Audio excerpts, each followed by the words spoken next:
Welcome back to the warbossfitz channel, and today we are going to space. Today we're going to be playing some grimdark future warfleets using two fleets that you saw me create and paint in a previous video. Today we are going to do the DAO Union versus the Saurian star hosts. Links to both of the fleet lists are down in the description.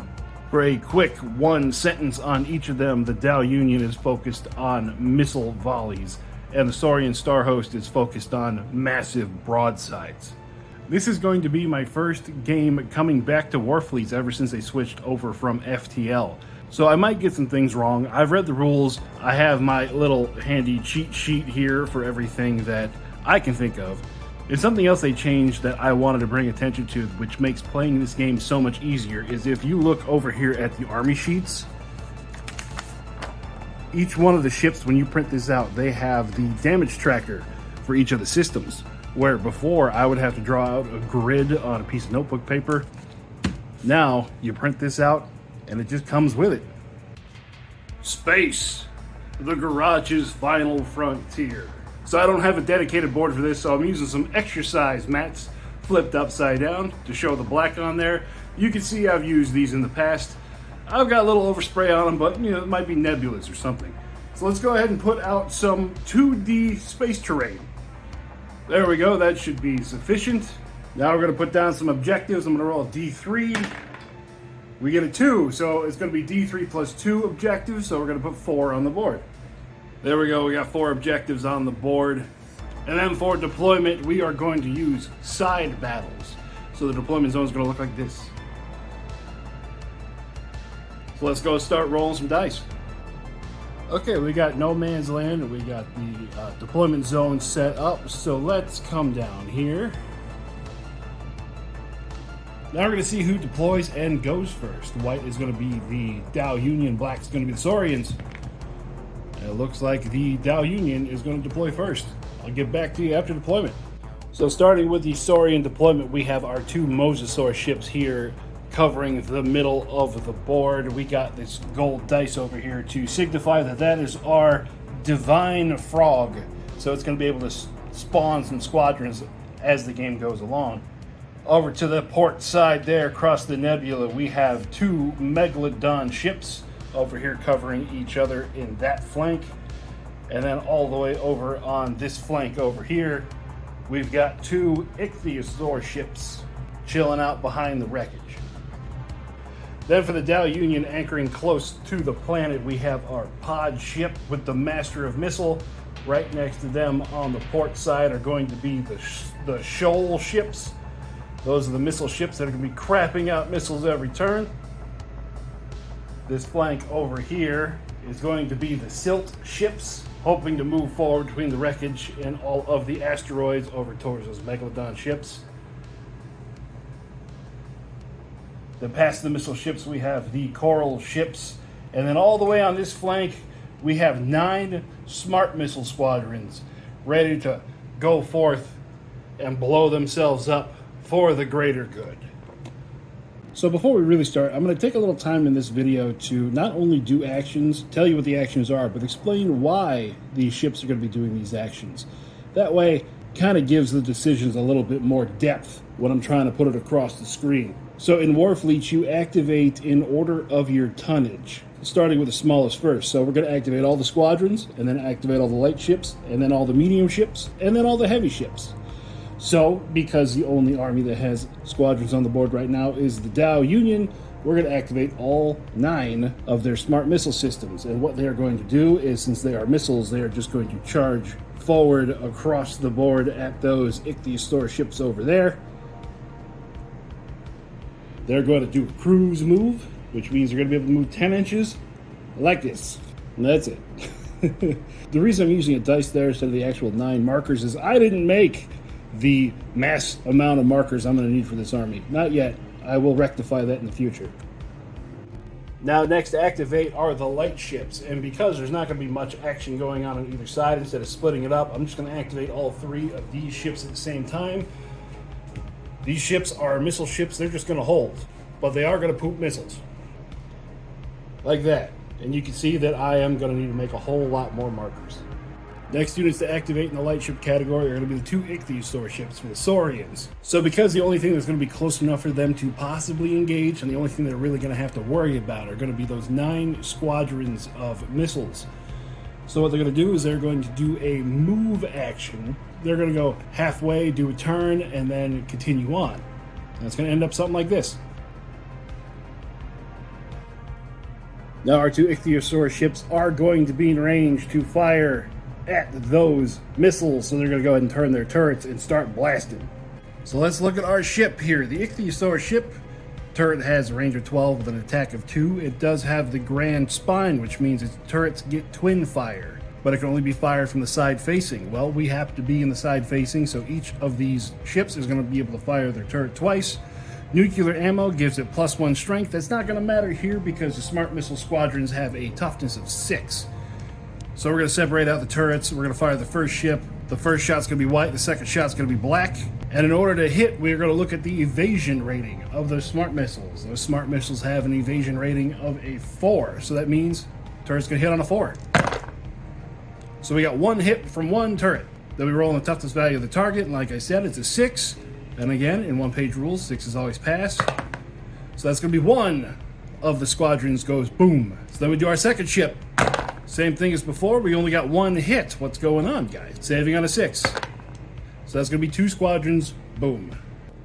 So all that means in this case, we go from a 9 to a 7. And over on the opposite flank, these silt ships for the DAO Union, they're just going to move to the edge of the debris field here. And they're going to end up like that, getting ready to pounce on anything that comes forward. Now it's time for medium ships. We have our 2 coral ships here. For the DAO Union, we're going to activate this one over here on the corner first. So its options are, it can either charge forward to fire on the big ship, or it can try to take out those light ships. What its plan is going to be is to turn over towards the port side, past that wreckage there to engage those light ships. So what it's going to do is going to use a move action, move a 6 inches, so it's going to go forward 3, and then turn, and then go another 3. Ending up right there, which does 2 things. 1, it takes that objective, and then it gets to fire at those light ships. So now when we shoot, it's time to look at our ship, the coral ship. It has 3 weapons on it. The only one that's going to be in range is the turret. 24-inch range, 1 attack, strength of 1. So it's going to fire that over at the ichthyosaur ship. The ichthyosaur ship has a evasion of a 4, and it's going to miss. So that takes us to the other side of the table with our Megalodon ships. And since they are based on broadsides, and as you can see up here, there's nothing that will be in range or arc of them broadsiding, we're just going to go ahead and take the first one and do a cruise action. So our first ship is going to end up there, getting close to that objective. And that's it for him. Back over to the coral ships, because we activate all the same tonnage class, we just alternate inside that tonnage. So now this coral ship is going to do much the same thing the last one did and put itself there to blast into that ichthyosaur. So again, same as before, I'm rolling a 4+ because that's what the evasion of the ichthyosaur ship is. And we miss again. And then the second mosasaur ship, outfitted the same as the first one, is going to do the same move and end up there. Now it's time for the DAO Union pod ship to activate. And because where it is sitting here in the middle, and nothing is really going to be in range, because it is about 24 to 18 inches away from stuff, it's going to do a cruise action of 6 inches and just put itself there. Using the cruise action, it's not going to be able to shoot, but nothing is really in range of it anyways. So because it did move forward, that means that our divine frog mosasaur ship might have some weapons in range. So what it is going to do is it is going to move forward with a move action, and it's going to do a wiggle in the middle to try to get its side arcs on the pod ship.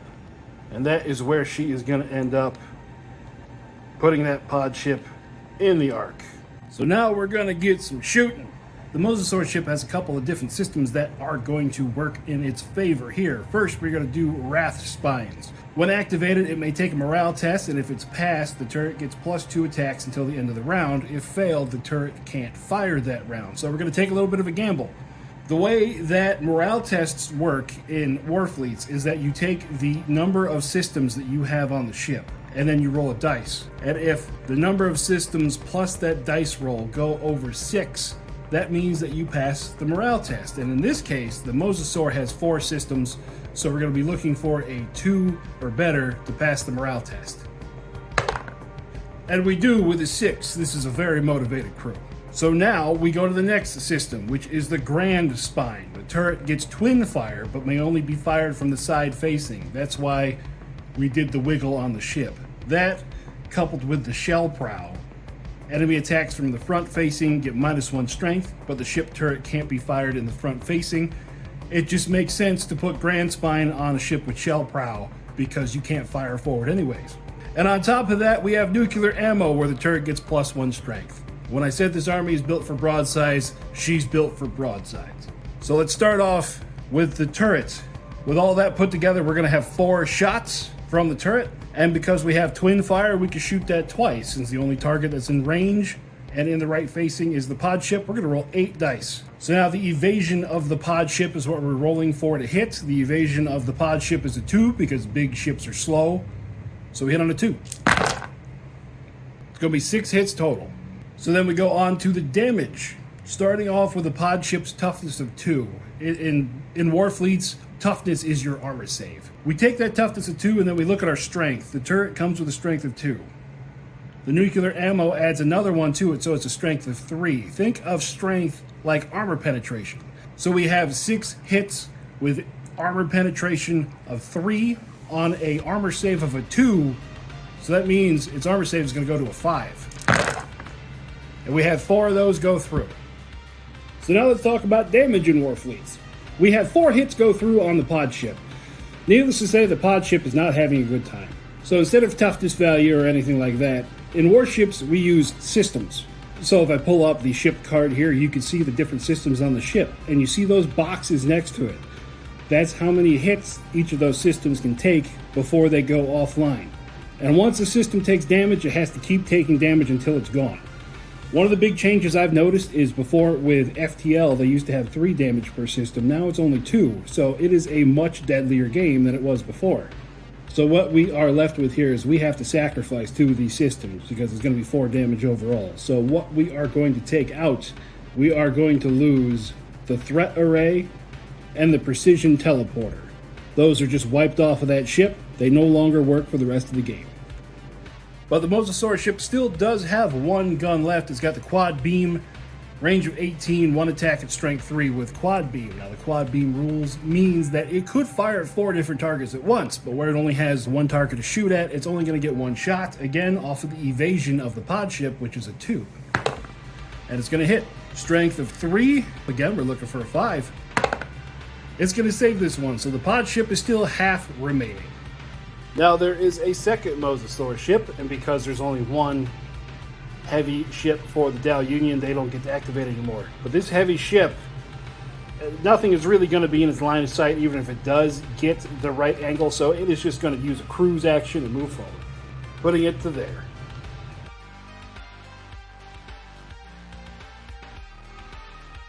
So starting off at the top of turn number 2, first we're going to activate all the squadron, which is all the missile boats. So the missile boats have a cruise range of 10, which both of these ichthyosaurs are going to be in range of. So what these would normally do is activate 1 at a time, but because I have a marker of 7, we're just going to move the marker forward and then bang on 1 until it dies and then go to the next one. So for a squadron, normally you can't shoot unless you just do a move action, but because the missiles are something a little bit different, they are going to be able to do a cruise action because the way their weapons work is the rule smart detonation.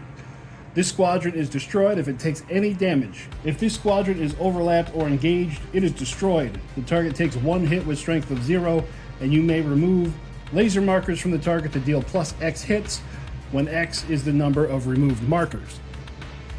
So now on our ship over here, there's no laser markers. This is just going to be straight up damage from the missiles. And what is going to help them is over on our large pod ship, it has the title Master of Missiles. All friendly squadrons get +1 strength when dealing hits from the smart detonation rule. So that means for every one of these missile squadrons, they're going to hit, and they're going to be strength of 1. So there's no rolling to hit for this. It just goes directly onto the enemy's toughness. And the ichthyosaur ship has a toughness of 4, but with the strength of 1 of the missile, that means it saves on a 5. So we have 7 dice to roll. Let's see if we can get through 2 ships. Let's get started rolling. 1 damage, 2 damage, 3 damage, 4 damage, 5 damage.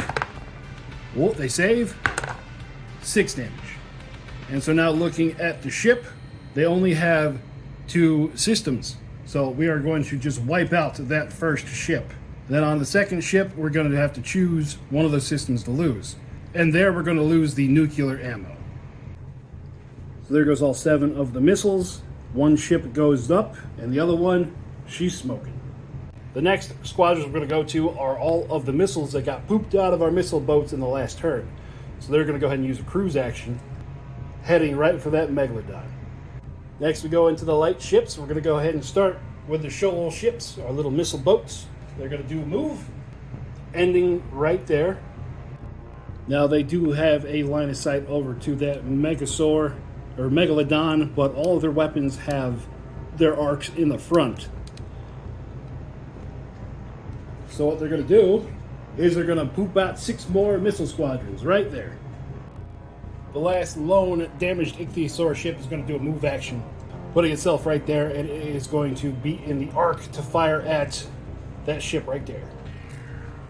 So that ichthyosaur has lost its nuclear ammo, but it still has its grand spine, so it's going to be able to fire its turret twice in the side, which that coral ship is just inside that arc. Evasion on that ship is a 3, so we're looking for a 3 to hit. We got 3 hits. Strength of 0 to the coral ship's toughness of 3. They save them all. The last remaining lights are these silt ships. They're going to go ahead and do some moving. Like that. So we're going to start with the silt ship right in the middle, the one that's pointing directly at them. It is going to fire at the leading Megalodon ship. It's going to fire its turret and its rangefinder. So with the turret, it's going to be 1 shot at strength 0 at the Megalodon's evasion of 3. It's going to hit, and the Megalodon saves on a 3. And it saves. So for the rangefinder, it's going to miss. Then we're going to go to the far right silt ship. Doing the same thing. Its rangefinder does not have the correct arc, so it's just the turret. Hits. And the Megalodon's going to take 1 damage to its systems. We're going to go ahead and take a point in nuclear ammo. And we're going to do the same thing for the last silt ship, and it's going to miss. Now it's time for the medium ships. We're going to start with both of the coral ships and give them a move order. And they end up like that. We're going to start off with both of their turrets firing over at the Mosasaur ship. The Mosasaur has an evasion of 2. Hey, Boxcar is going to have 2 hits. The turrets do have a strength of 1, but the shell prow on the Mosasaur ship is going to reduce the strength of 1. So that means the Mosasaur is just going to save on its natural 2-up. It's going to save them both. Next, they're both going to be firing their weapon batteries at that lone ichthyosaur ship over there. Weapon batteries, 6-inch range, 2 attacks apiece, strength 2, and broadside. Broadside means they get to fire out of each side of the ship, but the only thing in range right now is the ichthyosaur, so here we go. 2 broadsides. We're going to have 3 hits with the evasion of 4. Strength of a 2, it's going to be saving on a 6. That's going to blow out the grand spine, and that means that ichthyosaur is now dead in space. Boom. Now it's time for the Mosasaur ships. They are just going to pop a move action and end up there.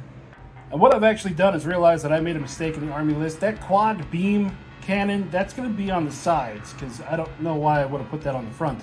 But everything is going to be in all side arcs. On those 2, let's do some damage. So we're going to start with the port side Megalodon firing at the far port side silt ship. With grand spine, it gets to fire its turret twice. It's going to go ahead and start there. 4 shots, hitting on a 4. So we got 3 hits. Its turret is strength of 1 for the silt ship's toughness of 4, so that means it saves on a 5. It's going to take 3. We'll just go ahead and start at the top, taking out the rangefinder and going down to the threat array. Now it's going to fire its quad beam. This weapon may be fired at 4 different targets at once. Look, it's got 3 different targets. We're going to start with the same one it just hit. 1 shot, hitting on a 4. Hits. Strength of 3, saving on a 6. Hey, it saves. Next one in line, hits, fails. The one on the opposite side, hits, fails. We then move on to the second Megalodon. It's going to do the same thing except the opposite direction. Now we're going to be firing out of the starboard side, out of that far starboard silt ship. 4 shots on 4. We got 3 hits, saving on a 5. It takes all 3, and with the damage it's already taken, that's going to be an explosion. Then the quad beam at the other 2, hit, damage. So the one in the middle has lost its rangefinder. And then finally the one on the far side, hit, and it still saves. So in the end, this one is gone. These 2 are not happy. Next we go to the heavy ships. We're going to start with this pod ship here. It is kind of in a bad position, but it's still going to try to move. That's going to put it to there. That means the only thing it's going to be in range of with the weapons it has remaining in the certain arcs that they're in is this one right here, our undamaged Megalodon. Let's see what it can do to it. So the only weapons left on the pod ship are going to be its turret, its rangefinder, and arc missiles. Its turret only has a range of 6, so it's not in range. The rangefinder has a range of 18, so what it's going to do is it's going to fire those over at that Megalodon, and it's going to be hitting on a 3. So it's going to get 2 hits. Instead of damage, that just puts spotting laser markers on it. And then its arc missiles are mounted on the front. And the rule for the arc missiles is it may be fired once at every enemy in range that has a laser marker on it, ignoring cover and line of sight. So mounted in the front, it does not ignore the arc. So even though it did just put markers on the Megalodon ship, it's not going to be able to fire at it with those arc missiles. And the Mosasaur that is in that arc doesn't have any markers on it, so it can't fire. So all that our big heavy ship was able to achieve was put 2 spotting laser markers on that Megalodon. Now that Mosasaur up there is going to move to there, and it is out for blood. So the Mosasaur again is going to try to use its Wrath Spines. It needs a 2 up, and it gets it. That means the turret gets 2 more shots. The Grand Spine means it gets to fire twice into that pod ship, hitting on a 2. Everything hits. With the nuclear ammo, that turret is now strength 3, so that means that the pod ship is going to save on a 5. It takes another 4 damage, which unfortunately for the pod ship, that's all it had left. As the people on the planet see a flash, and then an expanding ball of gas in the sky. Our second Mosasaur ship is in a little bit of a situation here. It's got 2 problems. One, it has an entire flight of missiles coming at it, and then these 2 medium ships. Odds are it could do a lot of damage to the medium ships, but just out of rate of fire and, well, just firing guns in general, it's not going to be able to do much to those squadrons of missiles. So it's going to have to try to engage these. So it'll bust a move to there to make sure it gets everything in the right arc. So that Mosasaur ship has all the same upgrades except for the Divine Frog, which I've been forgetting Divine Frog. We're going to put out some markers here, I swear. So it's going to try for Wrath Spines, needing a 2 up. It passes, just barely. And now it is going to fire at the far coral ship. 8 shots, evasion of 3, so it hits on a 3. We only got 3 hits out of 8. But toughness of 3 and strength of 3, that means it saves on a 6. So it saves 2. It's going to lose its precision teleporter. Then it's going to fire its quad beam at both of them. First one, it hits. Strength of 3, so saves on a 6. It fails. The other one's going to take 1 point of damage to a precision teleporter. And the one it had already hit, it's going to hit. And it's going to do some damage. That moves down to the threat array.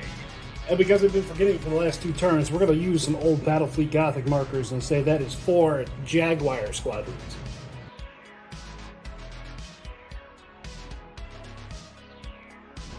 So at the beginning of turn 3, go into squadrons. All 6 of those squadrons are going to slam into the Megalodon. So all 6 of those, they're just going to hit, so we just go straight to damage. But unfortunately, the pod ship, who is master of missile, is no longer on the board, so these missiles have strength of 0. So it's just going to be 6 hits, saving out of 2. Ooh, it's going to take 2 hits, and that will take out the nuclear ammo. The Jaguar squadrons that were totally there before, they are going to move to right there. And because it's moved in range of the missile's cruising speed, that mosasaur is going to take 6 more. So same thing as before, saving on a 2. It's going to save all 6 of those. So time for the light ships. Our shoal ships, our missile ships, they are just going to hold in place, but they're also going to get a wiggle out of it.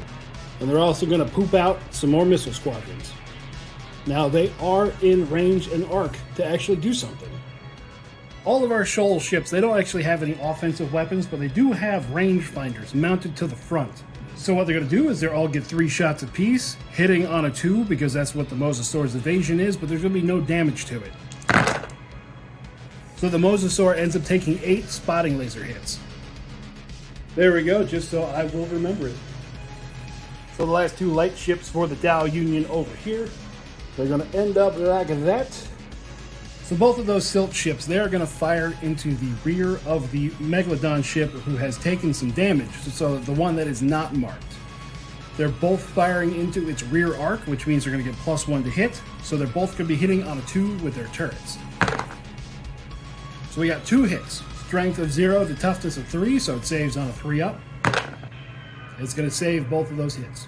So now they both have threat arrays, which is going to fire at everybody within 6 inches of them. So we're going to go to the damaged one, hits, the other one hits, and then the mosasaur hits, so all 3 get a token on it. Then the far silt ship, it's only in range of the mosasaur, and it's going to miss anyways.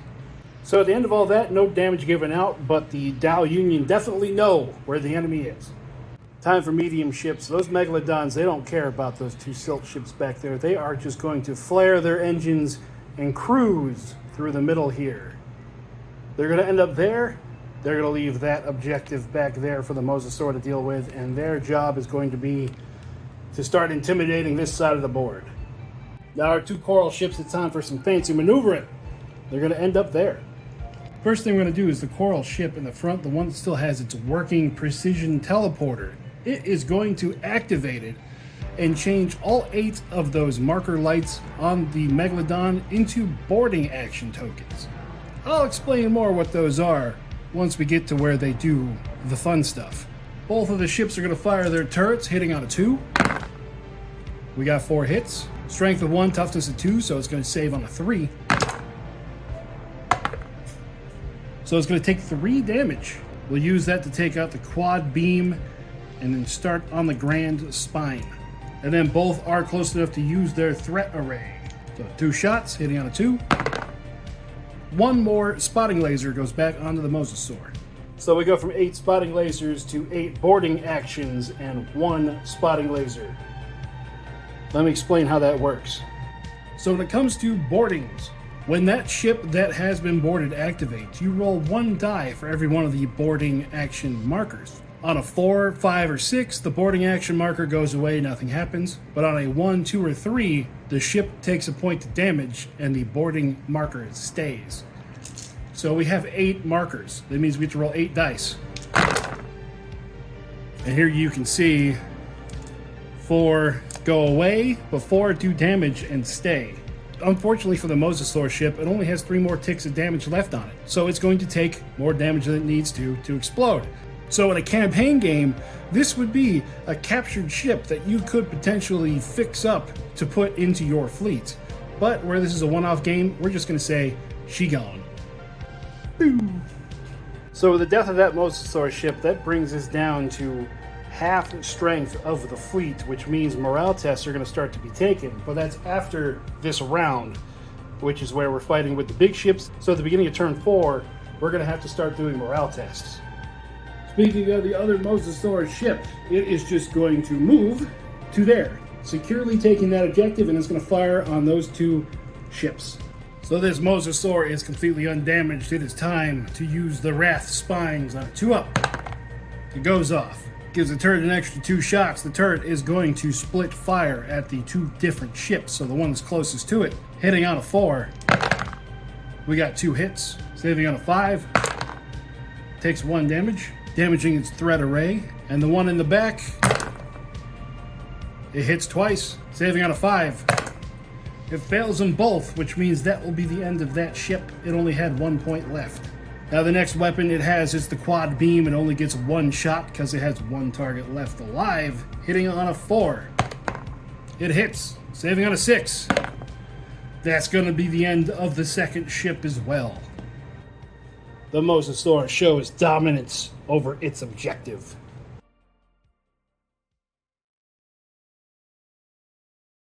Beginning of turn 4, we start with squadrons. We don't actually start doing morale tests until those ships activate. But the squadrons, some of them are in range over here, so let's go ahead and do some moving. And that's where our little missile conga line ends up.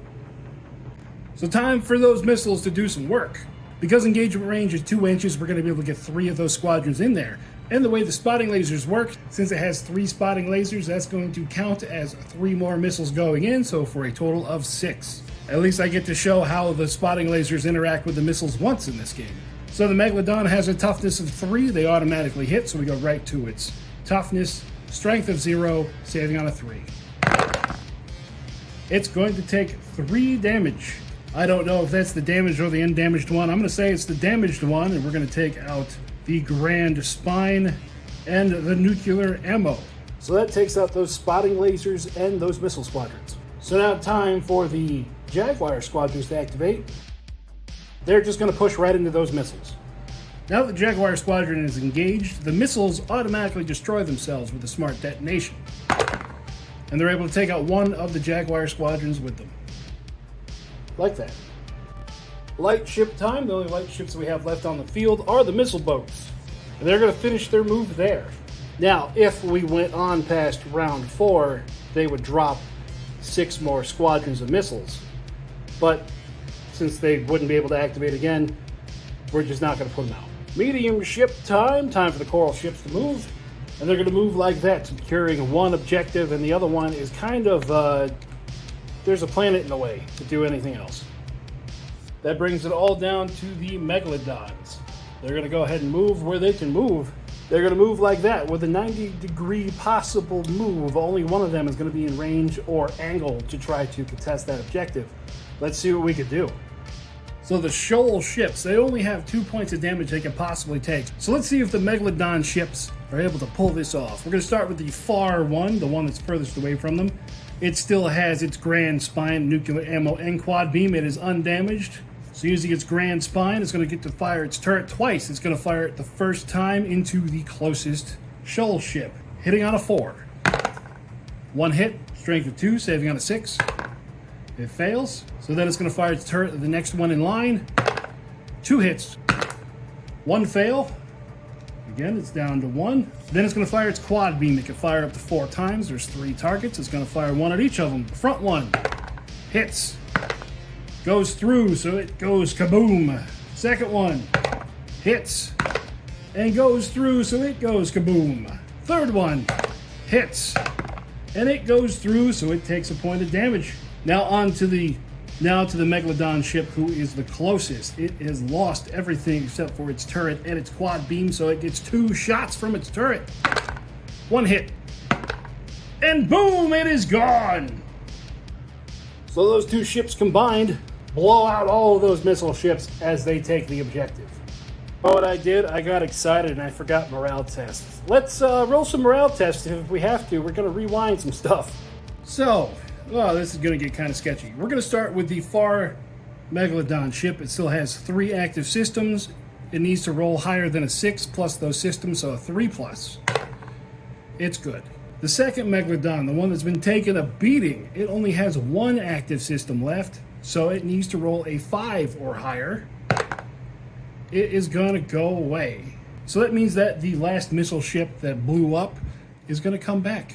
Nothing like edge of your seat back and forth because warbossfitz forgot to do stuff.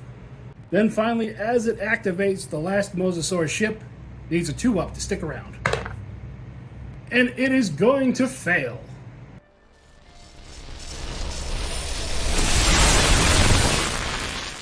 That's to the end of the game. Over here, this objective was still in Saurian hands. This one here is contested. DAO Union still holds that. And they currently hold that, meaning that at the end of the game, the final score is going to be DAO Union 2, Saurian Star Host 1 for a DAO Union victory. Thanks for watching me figure out how to play Warfleets, everybody. This is going to become a staple of the channel once we get into the Grimdark Future campaign that will be coming up. It was planned for next year, but it might be sooner than that because interest for the fantasy campaign that we're doing seems to have fallen off. Like, we're not getting the views on that nearly at all. Now, what I can do with that is I can continue on making the videos and maybe get 200, 300, 400 views a video, and then we can wait for the Grimdark Future campaign later on. Or what I could do is I can keep running it for the 2 War Masters in the background. We could do one big final wrap up, completing the story of the Scorched Valley and giving you guys one big long video at the end to tell you the story and how everything happened. And we can move on to the Grimdark Future one. There's going to be a little bit of paperwork and stuff I got to get together to get that started, but we can get started. That one, I'll leave up to you. Leave a comment down there to tell me if you want me to continue with the fantasy campaign right now or to just jump right into the Grimdark Future campaign. But that's going to do it for me out in the garage, everybody. I hope you all are having a great day. One day, hopefully, I will see you across the table from me rolling some dice. Plans are right now that I will be going to Adepticon next year to annoy everybody at the one-page rules tables. So hopefully I can see you there. But until then, remember to keep having fun rolling your dice, and I will talk with you later. Bye-bye.